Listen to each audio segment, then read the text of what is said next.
इन सारी प्रॉपर्टीज़ में जो सबसे इम्पॉर्टेंट चीज़ है वो रीजन ऑफ कॉन्वर्जेंस का कॉन्सेप्ट है।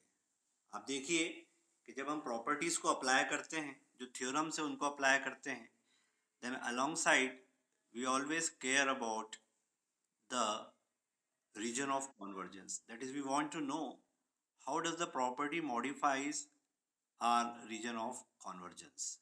Region of convergence को किस प्रकार वो बदलती है, ये भी हम देखते जाते हैं।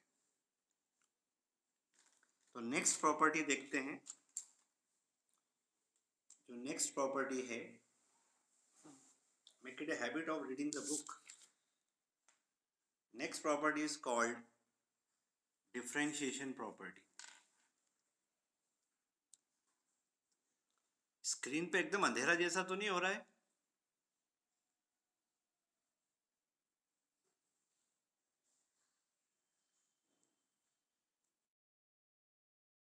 ठीक है, ठीक है। सो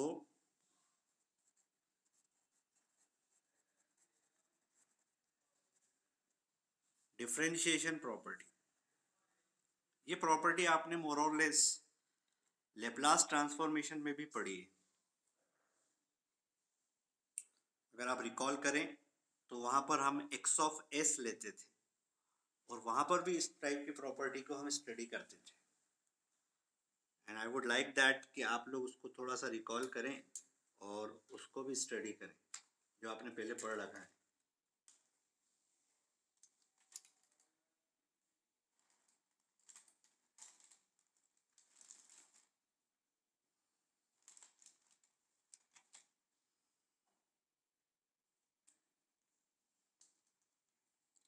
तो डिफरेंशिएशन प्रॉपर्टी ये कहती है कि अगर आपका signal n x of n है और अगर आप इसका z ट्रांसफॉर्म निकालें, look at the double arrow, then you should have minus z dx by dz.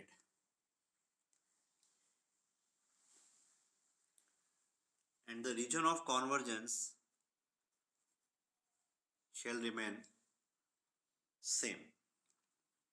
अब आप में से जो गेट के एस्पिरेंट्स हैं वो इन बातों को बहुत ध्यान से देखा करो कि रीजन ऑफ कॉन्वर्जेंस डिफरेंशिएशन की प्रॉपर्टी से बदलता नहीं। यानी अगर आप फ्रीक्वेंसी डोमेन को डिफरेंशिएट कर रहे हैं तो Rx नहीं बदल रहा है। इसका एक इम्प्लाइड मतलब हो सकता है, इम्प्लाइड मतलब ये हो सकता है कि इसके पोल्स के लोकेशन चेंज नहीं होगी, उनकी मल्टीप्लिसिटी बढ़ सकती है। फर्स्ट ऑर्डर का पोल है, किसी लोकेशन पे है तो उसकी मल्टीप्लिसिटी बढ़ सकती है, लेकिन पोल्स उसी लोकेशन पर रहेंगे। ये मतलब हुआ इसका। चलिए देखते हैं इस प्रॉपर्टी को। एंड नीडलेस टू से, मैं आपको बार बार कह चुका हूँ, one thing is for ever that we have in hand x of n और उसका z transform x of z हमें अवेलेबल है, जिसका रीजन ऑफ Rx है, region of convergence.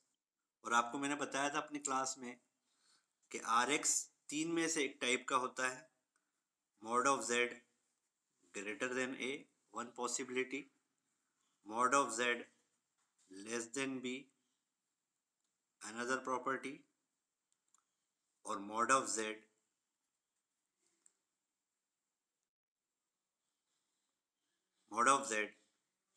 Greater than b less than c, this is third possibility. तीनों में से कोई एक ही पॉसिबिलिटी हो सकती है, तीनों एक साथ नहीं होंगे या इनमें से कोई दो एक साथ कभी नहीं होंगे। So these are three possibilities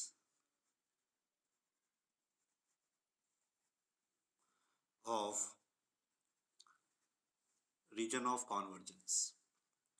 आपको बाय नाउ अब तक ये पता चल गया होगा कि जब mod of z greater than a होता है तो a हमारा आउटर मोस्ट पोल होता है,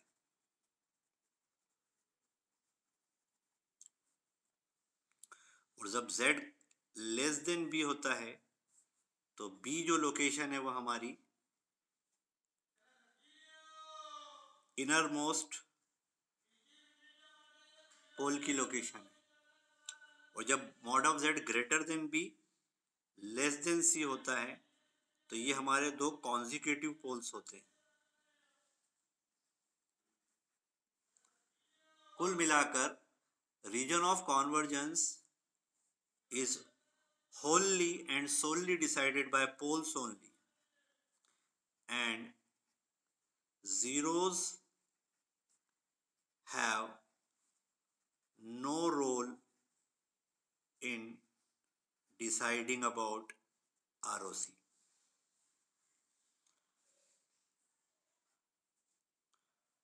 जीरोस का कोई भूमिका किरदार नहीं होता है। So poles are the only benchmark, the points of distinction, जिसके आधार पर हम फैसला करते हैं कि रीजन ऑफ कॉन्वर्जेंस क्या होगा, हमारा सिग्नल प्योरली राइट हैंडेड है, प्योरली लेफ्ट हैंडेड है या बाय साइडेड है, यानी उसमें लेफ्ट और राइट हैंडेड दोनों ने से। ये तो इनफाइनाइटली लॉन्ग सिग्नल्स के लिए होता है, लेकिन मैंने अपनी पिछली क्लास में आपको ये भी बताया था कि अगर फाइनाइट ड्यूरेशन सीक्वेंसेस होते हैं, फाइनाइट ड्यूरेशन सीक्वेंसेस होते हैं तो उनका जो रीजन ऑफ कॉन्वर्जेंस है वो एंटायर जेड प्लेन होता है, एंटायर जेड प्लेन होता है, विद पॉसिबली ओरिजिन नहीं होगा या इन्फिनिटी नहीं होगा। एक सवाल पूछ सकते हैं आपसे क्लास में, जो इसका जवाब देगा उसको रिवॉर्ड करेंगे, और जो सबसे पहले जवाब देगा राइट दैट, बाद में तो सभी देते हैं, फर्स्ट और करेक्ट। मैं आज से क्वेश्चन बिना किताब देखे बिना गूगल पे जाए बताएंगे। मेरी आवाज आ रही है आपको?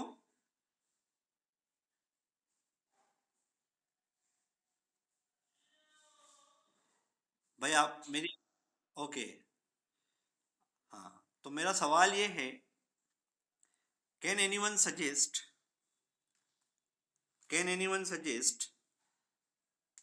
a signal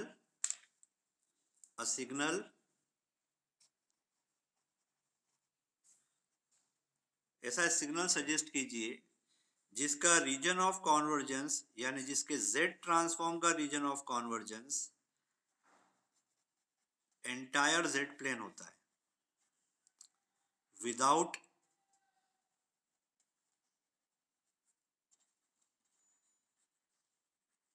any exceptions. फटाफट बताएंगे, गूगल नहीं करेंगे, based on your logic and mathematical reasoning. कौन बताएगा जल्दी? रोल नंबर और नाम दोनों बोलेंगे।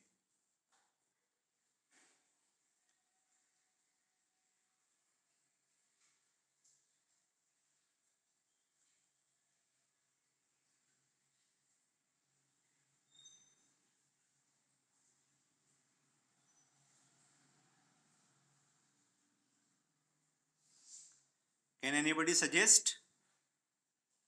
Can you tell me? ऐसा सिग्नल, हाँ बेटा, पहले किसने बोला? अमन दीक्षित। डेल्टा फंक्शन है ना, डेल्टा एन, और दूसरा किसने बोला? Hussain. Okay, the correct answer is, सही बोल रहे हैं आप लोग, डेल्टा एन वो सौभाग्यशाली सिग्नल है जिसका जेड ट्रांसफॉर्म 1 होता है, इससे सिंपल हो नहीं सकता, और जिसका region of convergence R X entire Z plane होता है। ऑब्वियस बात है, delta N has no poles, ना इसमें कोई पोल है ना जीरो है। जीरोस होते तो कोई टेंशन तो वैसे भी नहीं था, लेकिन पोल्स बिल्कुल नहीं, और पोल्स नहीं है तो ये इस बात की ओर इशारा करता है that we can graze around entire z plane. पूरे z plane को fertile मान सकते हैं, कहीं पे कोई barren lands नहीं है, कहीं पर कोई forbidden places नहीं है. So keep remembering this. जो finite length के sequences होते हैं उनके z transform के exist करने के chances बहुत bright होते हैं, इसीलिए उनका region of convergence wider होता है, ज़्यादा विस्तृत होता है, फैला हुआ होता है. और जो इनफाइनाइट लेंथ के सीक्वेंसेस होते हैं, चाहे वो x ऑफ n हो, चाहे वो h ऑफ n हो, चाहे वो x ऑफ n हो या h ऑफ n हो, h of n, never forget, is our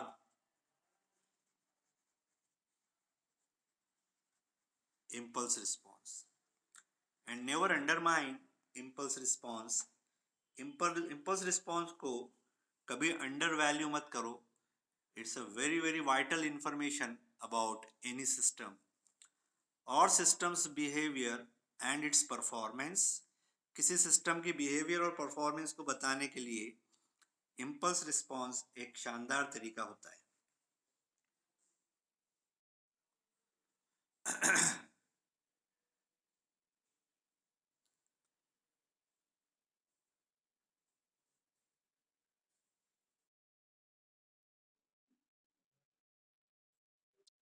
हाँ, डेल्टा नहीं, हाँ बिल्कुल नहीं होता. लेकिन अगर आपको कोई कंफ्यूज करे, कोई एग्जामिनर आपसे बोले कि डेल्टा एन के अलावा बताओ, जो भले डेल्टा एन का रिलेटिव हो सकता है, वो डेल्टा एन का डेरिवेशन हो सकता है, तो आप बोल सकते हो डेल्टा एन का कोई भी delayed version, like delta n minus N zero. Am I right और नॉट? है ना? अगर delta n minus N zero का कौन बताएगा जेड ट्रांसफॉर्म क्या होगा? हाँ, z n zero and one. लेकिन देखो यहाँ से अपना वायोलेशन तो हो ही गया. अगर Z to the power minus N zero कर दिया तो अल्टीमेटली पोल तो आ गया ना ओरिजिन पे. Am I not? Am I right और नॉट? ओरिजिन पे पोल आ गया. बोलो बेटा. और ओरिजिन पे पोल आ गया तो हमको ओरिजिन को क्या करना पड़ेगा? एक्सक्लूड करना पड़ेगा. यानी इसका region of convergence entire Z plane तो होगा. Am I right? हाँ, entire Z plane except origin. अच्छा, आप बताना आप लोग, अगर मैंने delta N plus N zero कर दिया तो टाइम एडवांस, अब ये हो जाएगा Z to the power N zero, इसका Z transform. Am I right और नॉट? हाँ, तो अब इसका आरओसी क्या होगा? हाँ, एंटायर जेड प्लेन एक्सेप्ट, बोलो जल्दी से.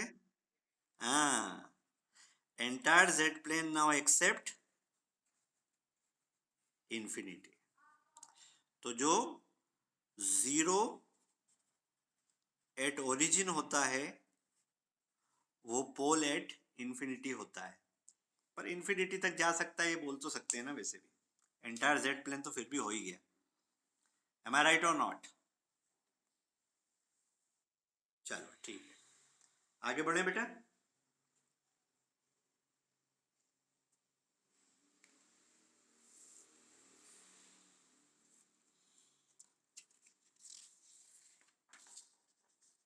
आपके नेक्स्ट क्लास का टाइम हो जाए तो मुझे बता देना, है ना? ठीक, चलिए. तो हमने जो प्रॉपर्टी लिखी थी, हमने लिखा था N X N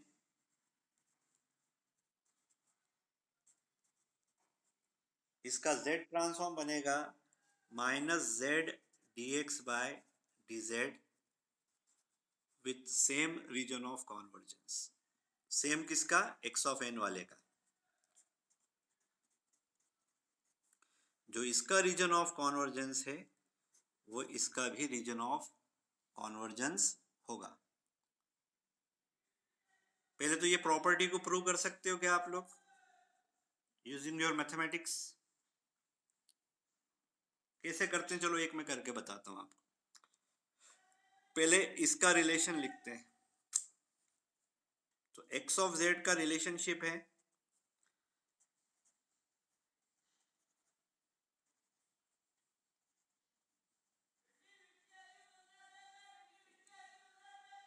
is it correct? Okay, लिखो अपनी कॉपी में differentiating both the sides.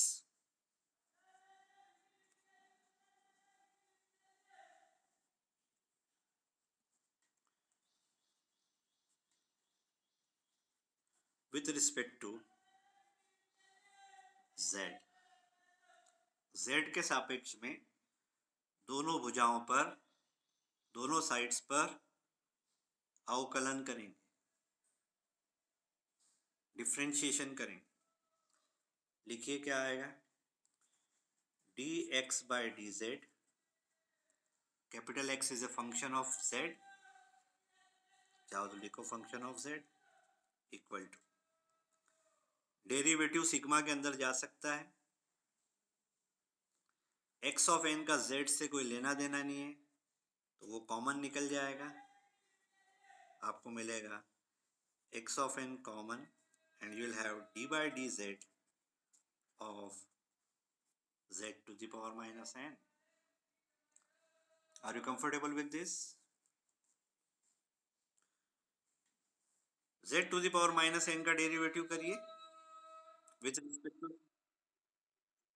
Very good. तो sigma n equal to minus infinity to infinity, minus बाहर निकाल देते हैं, n x ऑफ n और z टू द पावर, बोलिए शाबाश, माइनस n माइनस 1। इसको और थोड़ा सा इलेबोरेट कर लीजिए।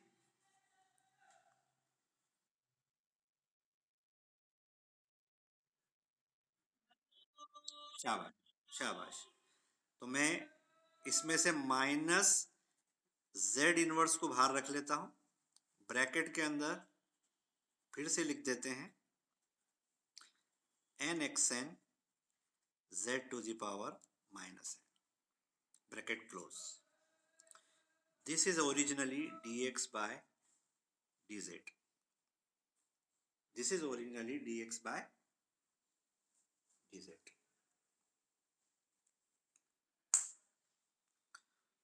अब ये वाली जो टर्म है इसको दूसरी तरफ ले जाओ और n x n को एक सिंगल एंटिटी मान लें, तो इस एंटिटी का इस फॉर्मूले से हमने z ट्रांसफॉर्म निकाल दिया, ऐसा मान सकते हैं। यानी आई कैन राइट, इसको उधर ले गए तो minus z dx by dz is equal to बन गया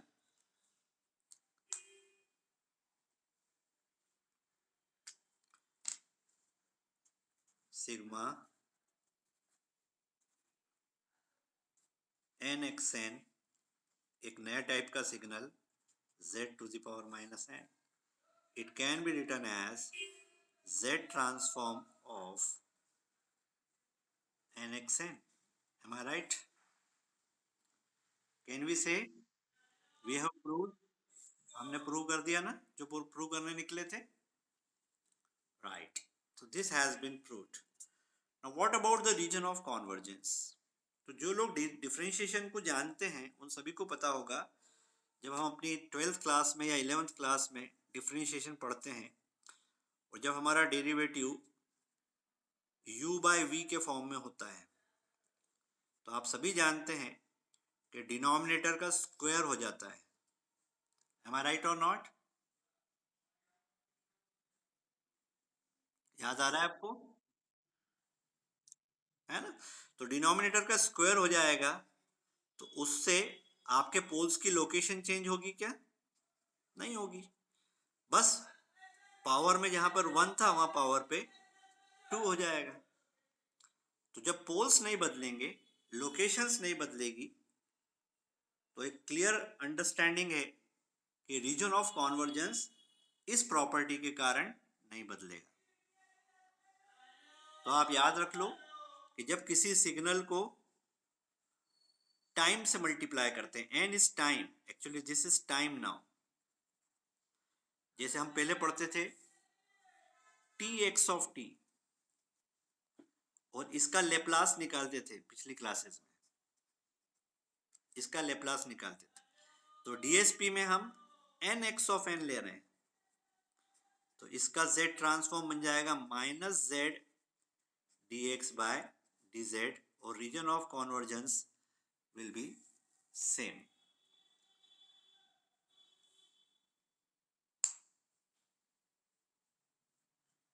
ये सब आपको प्रॉपर्टीज बाद में काम आएंगी। जब आप इनवर्स जेड ट्रांसफॉर्म निकालना सीखेंगे, you will need all these properties, because all these properties and theorems they make your life comfortable। जैसे हम हमारी डे टू डे लाइफ में मशीन्स और टूल्स का यूज़ करते हैं, जो टूल्स होते हैं वो हमारे हार्डवर्क को रिड्यूस कर देते हैं। If you use a tool to open something और टू वर्क अपॉन समथिंग, तो टूल्स आपको इजी कर देते हैं, टूल्स से आपका काम इजी हो जाता है।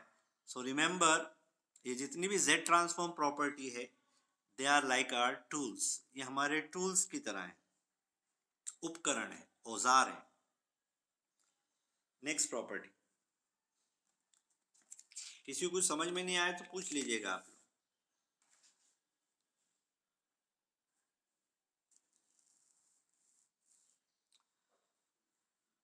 नेक्स्ट प्रॉपर्टी,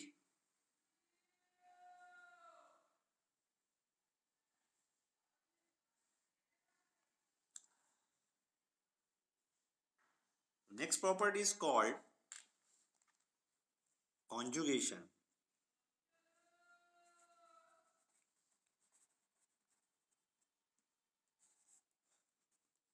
कॉम्प्लेक्स अलजेब्रा आपने पढ़ा है तो आप सभी जानते हैं, conjugation is an operation if you have a complex number called z, जो कि a plus jb के फॉर्म में है, तो जब आप इसका कॉन्जुगेट लेते हैं तो ये a माइनस jb बन जाता है, यानी इमेजिनरी पार्ट अपना साइन रिवर्स कर लेता है।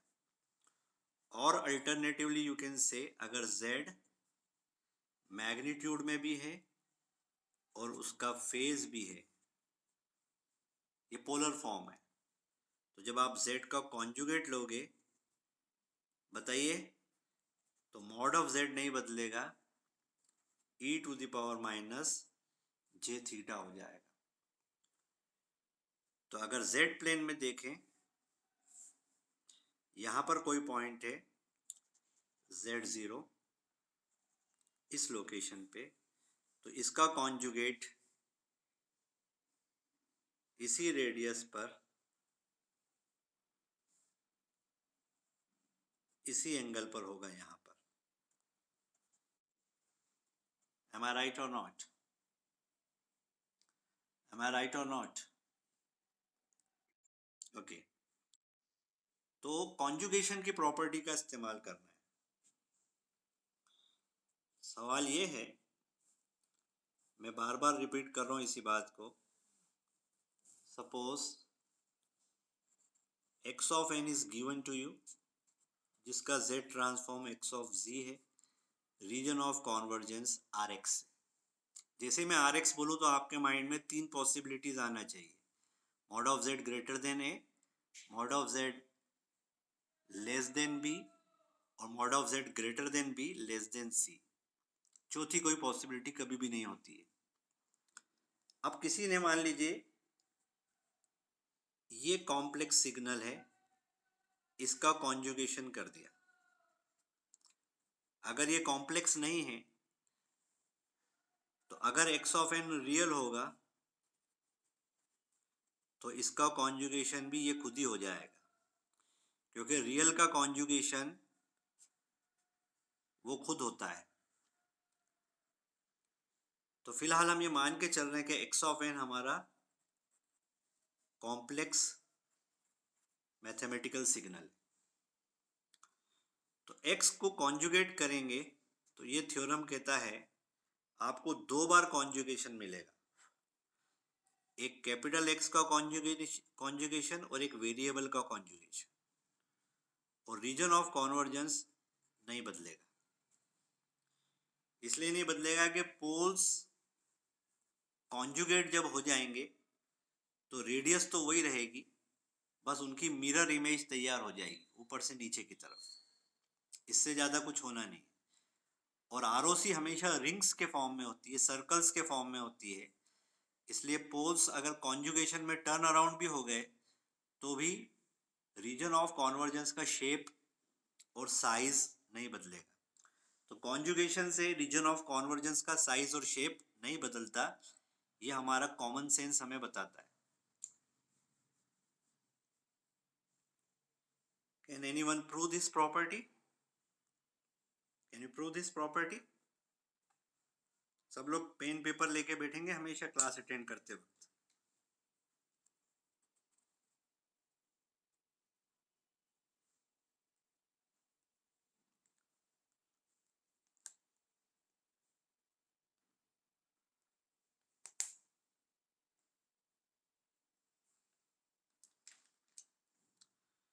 कैसे करेंगे भाई? देखिए, द सेम एंशिएंट मेथड, हमारा वही पुराना मेथड।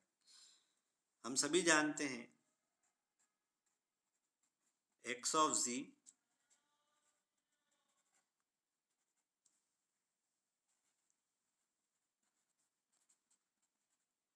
ये होता है, एग्रीड? Agreed everyone?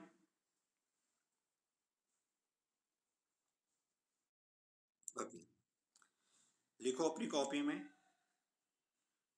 कॉन्जुगेशन या कॉन्जुगेटिंग आइदर साइड, इस इक्वेशन की दोनों तरफ कॉन्जुगेशन करा। अगर इसका पूरे का कॉन्जुगेशन करेंगे यानी दो ही तरफ कॉन्जुगेशन करेंगे, इक्वेशन की दोनों तरफ अगर एक से रिएक्शन करते हैं तो परमिटेड होती है। इक्वेशन की यही विशेषता है, जो आप एक साइड पे करो वो आपको दूसरे साइड पे भी करना चाहिए, then it is always permitted in equations. तो अगर मैंने इधर कॉन्जुगेशन करा तो कैपिटल एक्स का कॉन्जुगेशन फंक्शन ऑफ जेड इधर आ जाएगा। मैं लिखता जाता हूँ, आप समझते जाइए स्टेप बाय स्टेप। कॉन्जुगेशन, जो लोग कॉन्जुगेशन के बारे में जानते हैं उनको पता है कॉन्जुगेशन में डिस्ट्रीब्यूटिव प्रॉपर्टी होती है, यानी वो ब्रैकेट के अंदर जितनी भी टर्म्स हैं उनमें डिस्ट्रीब्यूट हो जाता है, यानी सिग्मा के अंदर चला जाएगा। और सिग्मा के अंदर जाके जितने भी प्रोडक्ट हो रहे हैं, यानी ए बी होल का conjugate is same as a conjugate b conjugate, ये प्रॉपर्टी भी हमने पढ़ी है।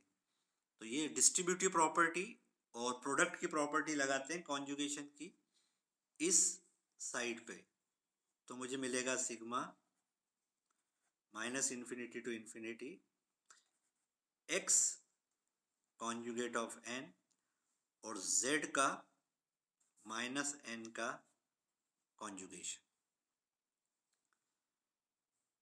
z का माइनस एन के साथ conjugation. So it can be written as, थोड़ा सा इंटेलिजेंस लगेगा मुझे आप लोगों की तरफ से, x कॉन्जुगेट ऑफ n मैं लिख सकता हूँ z conjugate to the power minus n. आपको कहीं समझ में नहीं आए तो आप मुझे बीच में रोक के पूछ लीजिएगा, अनलेस आखिर में पूछे तो और भी अच्छा है, लेकिन कोई बहुत ही बड़ी डिफिकल्टी आ रही है जो समझ में नहीं आ रहा तो पूछ सकते हैं।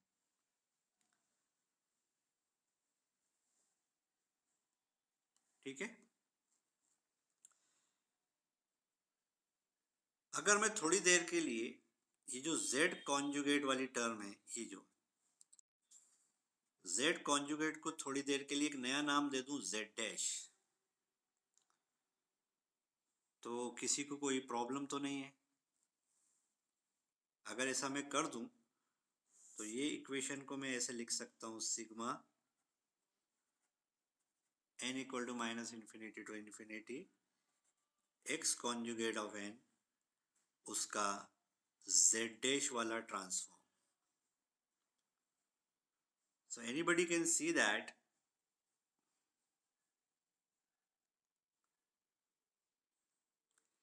this is z transform of x conjugate of n, rather z dash transform of x conjugate of n.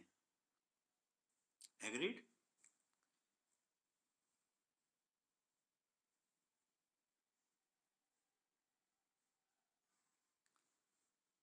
अब इसको आप और अच्छे से समझ लीजिए. मैं फिर से लिखता हूं.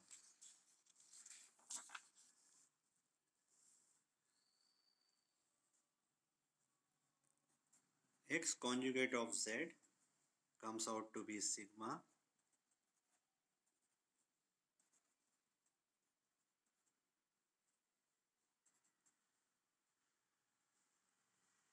ऐसे भी लिख सकते हैं.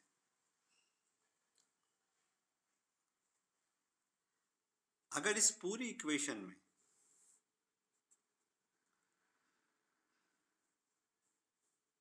हम z का एक बार और कॉन्जुगेशन ले लें, माइंड दैट टेकिंग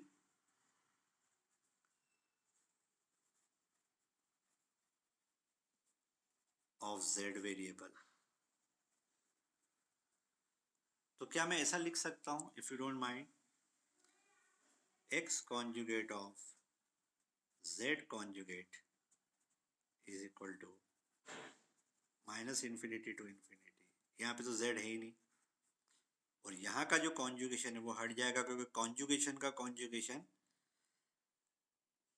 कैंसल हो जाता है. यानी अगर मैंने लिखा z conjugate conjugate, it is as good as z. अब इसको देखूंगा मैं, तो अब मैं लिख सकता हूं comfortably, this is z transform of x conjugate of n signal. तो पता चल गया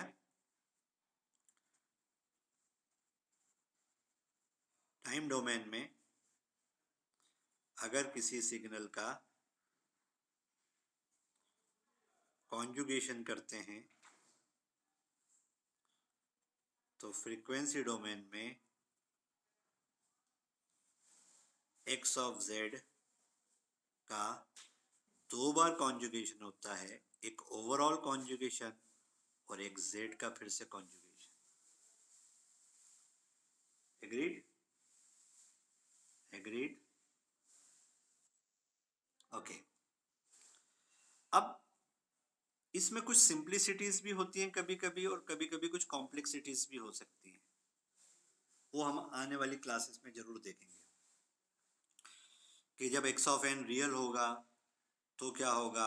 यानी चलो एक काम करते हैं, डिस्कस कर ही लेते हैं.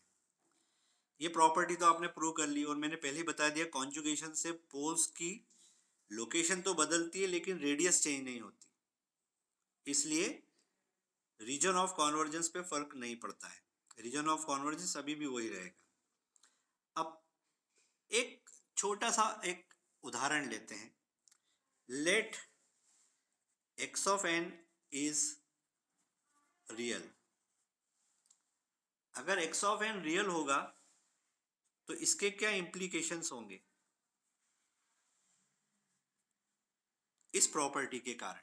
देखो, ये इस टाइप के सवाल आपके गेट एग्जाम्स में आते हैं, या इंजीनियरिंग सर्विसेज के एग्जाम आप देंगे तो इस टाइप के सवाल आते हैं, जो डायरेक्ट नहीं होते, थोड़े से इनडायरेक्ट टाइप के होते हैं. यानी उसमें हमको प्रॉपर्टीज पता होना चाहिए, या आपको प्रॉपर्टी दे देंगे और उससे आपको इसके इम्प्लीकेशंस निकालना होंगे. तो मैं अभी आपको पहले पहले इसकी प्रॉपर्टी बताता हूँ, फिर इसके इम्प्लीकेशंस देखते हैं.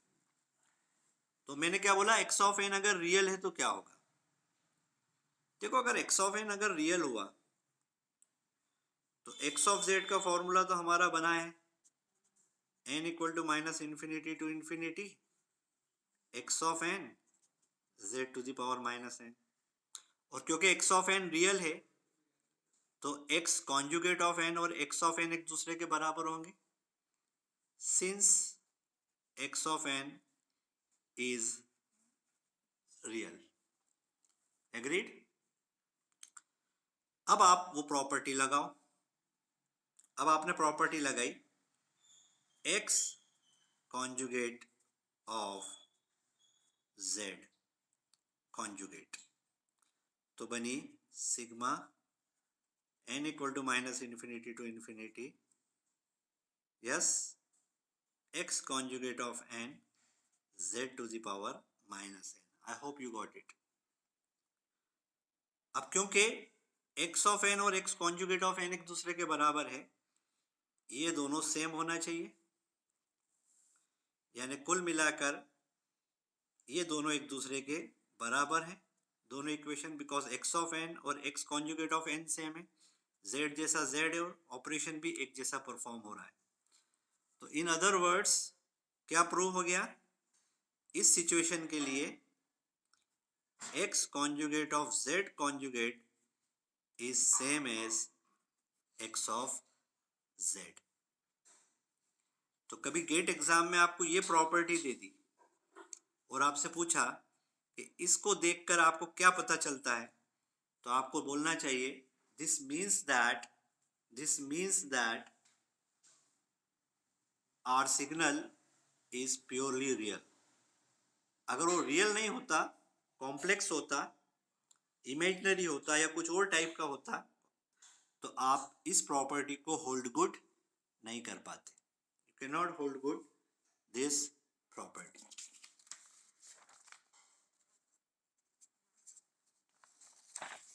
समझ में आ रहा है आप सब लोगों को? ये सब छोटी छोटी प्रॉपर्टीज है. एक प्रॉपर्टी और देखते हैं. That property is called time reversal property.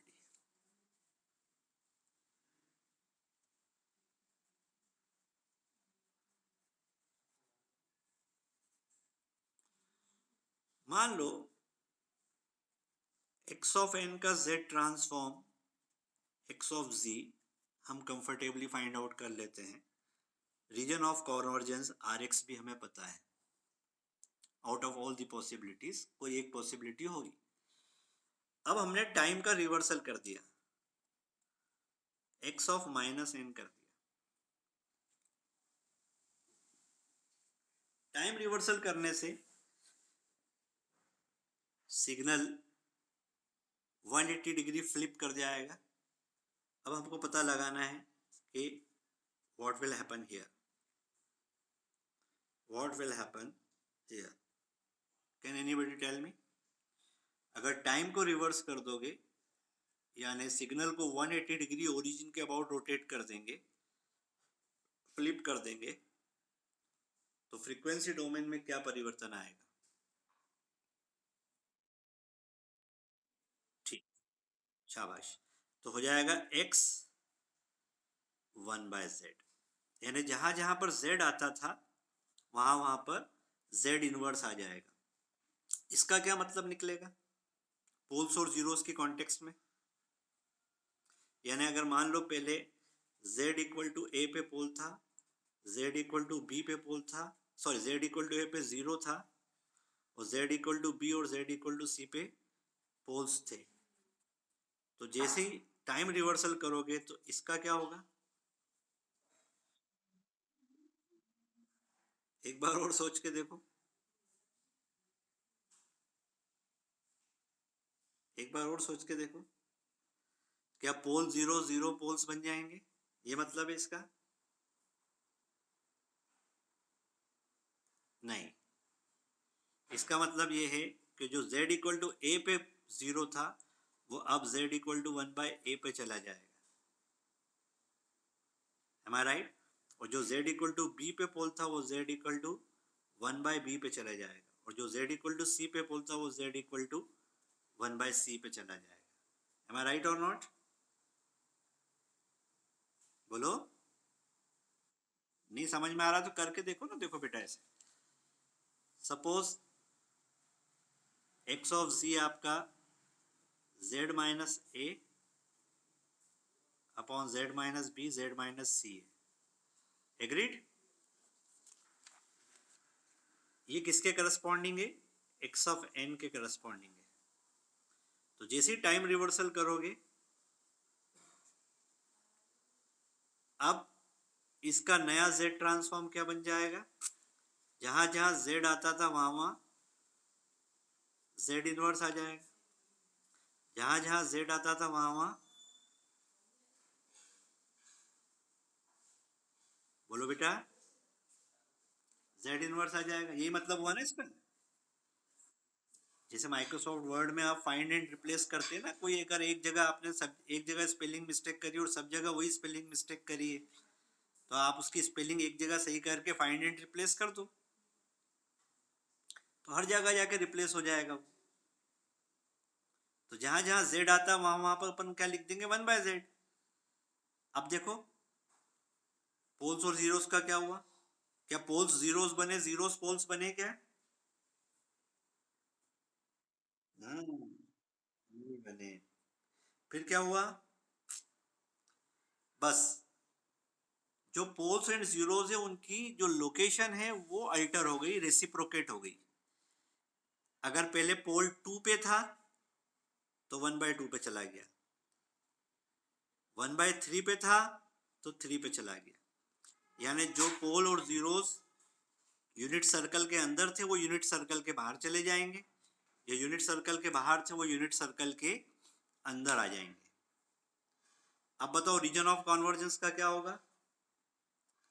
Common sense से बताओ, what will happen to region of convergence now? देखो पहले अगर राइट हैंडेड से ए बेटा, हाँ हाँ, मतलब क्या इसका?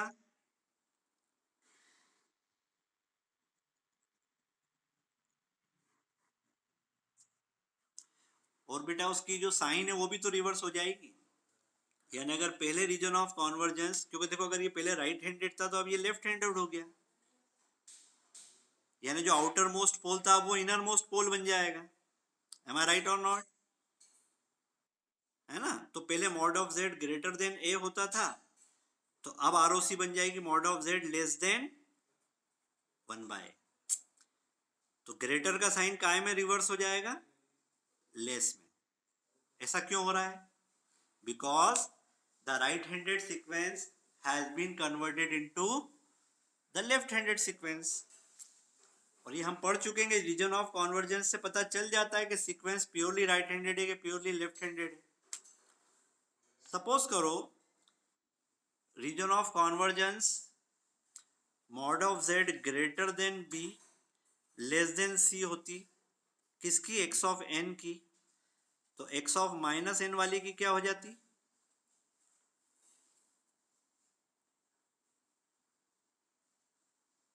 बताइए। नहीं बेटा पूरा बोला करो ना यार बेटा, जैसे मैं बोल रहा हूँ।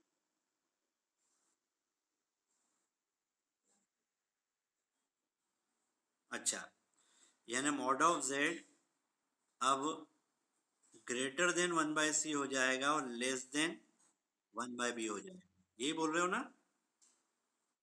हाँ, यानी बी और सी ने अपना रोल भी इंटरचेंज कर लिया, मतलब इनइक्वेलिटी की तरफ, और 1/c और 1/b हो गया। ऐसा क्यों हो रहा है, समझ में आ रहा है मैथमेटिकली आपको? ये मतलब होता है रीजन ऑफ कॉन्वर्जेंस का 1/rx होने का। तो 1/rx का मतलब सिंपली ये नहीं कि मॉड ऑफ जेड पहले ग्रेटर देन ए था तो अब mod of z greater then 1/a हो जाएगा, नहीं, वो ग्रेटर का साइन लेस देन के साइन में कन्वर्ट हो जाएगा। और अगर आपसे एग्जामिनर पूछे कि ऐसा क्यों हो रहा है तो आप क्या जवाब दोगे? आप ये जवाब देंगे कि टाइम रिवर्सल में जो लेफ्ट हैंडेड सीक्वेंस है वो राइट हैंडेड हो गया, जो राइट हैंडेड सीक्वेंस है वो लेफ्ट हैंडेड हो गया, यानी उसका हमने ट्रांसफॉर्मेशन कर दिया है। एम आई राइट और नॉट?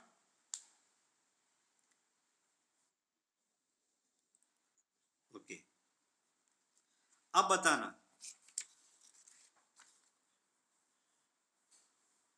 अब अपन ने दो प्रॉपर्टी को मिला दिया।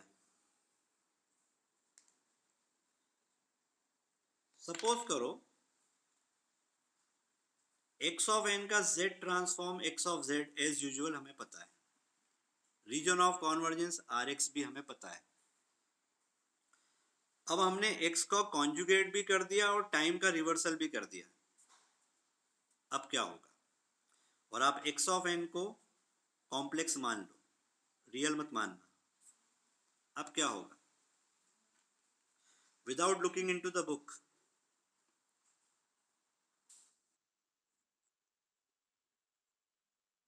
ओके, एक तो 1/z हो जाएगा और एक कॉन्जुगेट भी तो आएगा।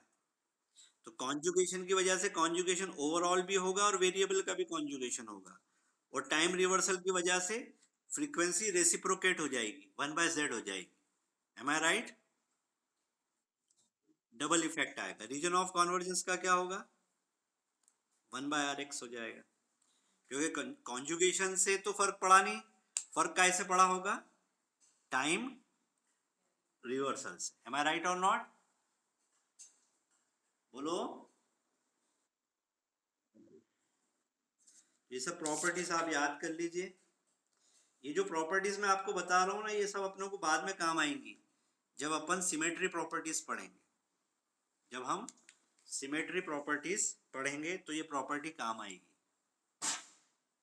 आगे और पढ़ना है कि रुक जाए यहाँ पे?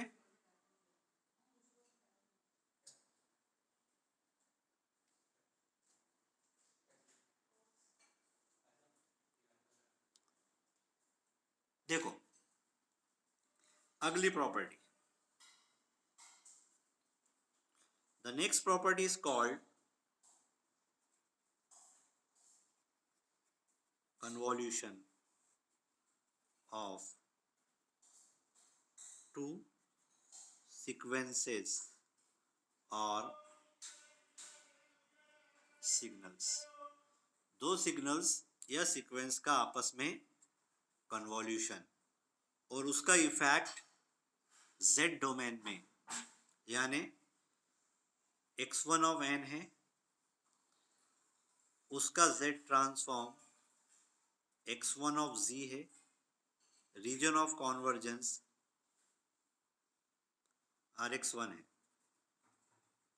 x2 ऑफ n है, x2 ऑफ z है।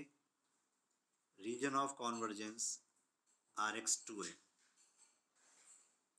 अगर इन दोनों को आपस में कन्वॉल्व करा दिया, प्रोडक्ट नहीं है, कन्वॉल्यूशन, x1 ऑफ n अगर कन्वॉल्यूशन करे x2 ऑफ n के साथ टाइम डोमेन में, ये टाइम डोमेन में हो रहा है, तो फ्रीक्वेंसी डोमेन में क्या होगा?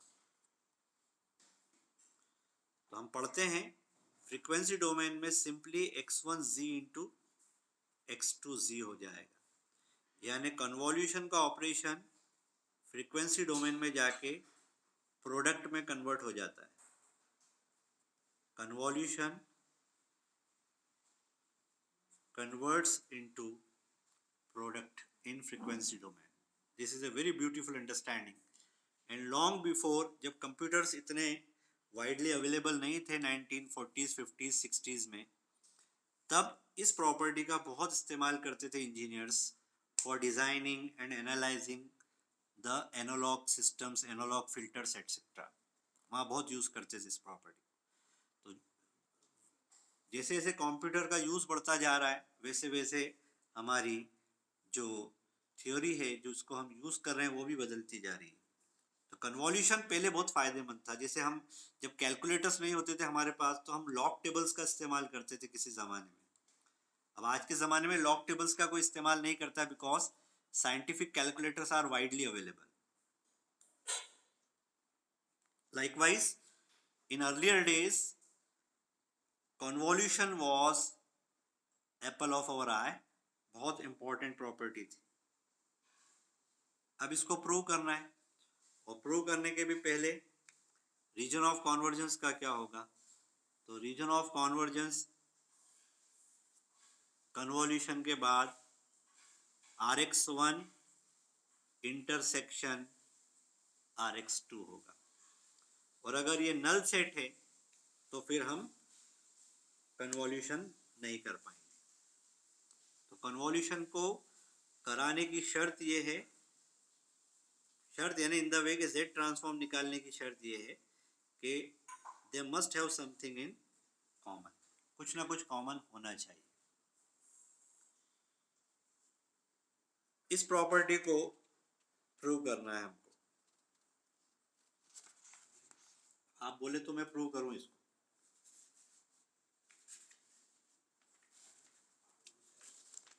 बोलिए।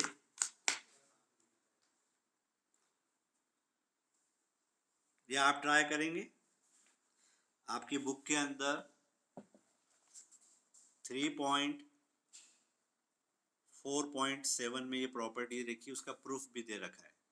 एक बार आप ट्राई कीजिए, नहीं आएगा तो फिर हम बता देंगे। Would you try? जो प्रॉपर्टीज हमने डिस्कस करी है उसी पे आधारित है ना। और अपनी बुक के अंदर एक चीज और देख लो आप लोग, ये जो इनवर्स जेड ट्रांसफॉर्म निकालना है, this one inverse Z transform, इसके अलग अलग मेथड्स दिए बुक के अंदर। Inspection method, partial fraction expansion method जो आप लेप्लास में भी पढ़ते थे, उसके एग्जांपल्स दिए हैं।